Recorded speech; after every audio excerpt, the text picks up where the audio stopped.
Tim ta' riċerkaturi mill-Università ta' Malta ħolqu teknoloġija ġdida li għandha lan li taqbad avvenimenti li jsiru b'veloċità b'saħħitha minn ħafna perspettivi fl-istess ħin. Dan il-proġett bl-isem ta' Memento huwa bbażat fuq setta teknoloġija marbuta mal-kamra u proprjetà intellettwali stabilita mid-Dipartiment tal-Inġinerija tas-Sistema Elettroniċi. L-Inġinier Mark Anthony Azzopardi għan-nom ta' Memento qal li dan il-proġett ġdid se jissodisfa l-ħtiġijiet ta' żewġ swieqi fl-istess ħin. L-ewwel suq huwa dik tax-xjenza u dan bis-saħħa ta' ħolqien ta' kamra finanzjarment affordabbli.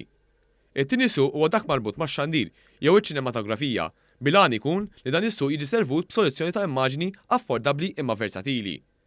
Azzopardi qal li l-abilità li diversi kameras jiġu koordinati b'mod perfett twasal ħafna opportunitajiet tekniċi, inkluż fir-rikostruzzjoni ta' 3D.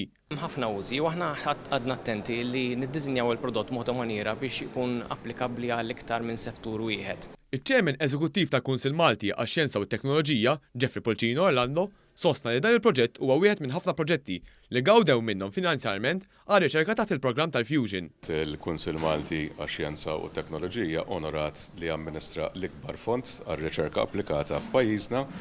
Il-fond jissejjaħ il-Fusion Fund u il-Fusion Fund jagħti għajnuna mill-fażijiet inizjali tal-commercialization potential ta' kwalunkwe proġett. Il-Ministru għal-Riċerka, l-Innovazzjoni u l-Koordinazzjoni tal-Istrateġija għal wara l-COVID-19 Owen Bonnici sostna kif l-innovazzjoni hija l-mutur li tmexxi l-pajjiżna u l-bqija tal-Ewropa lejn il-futur.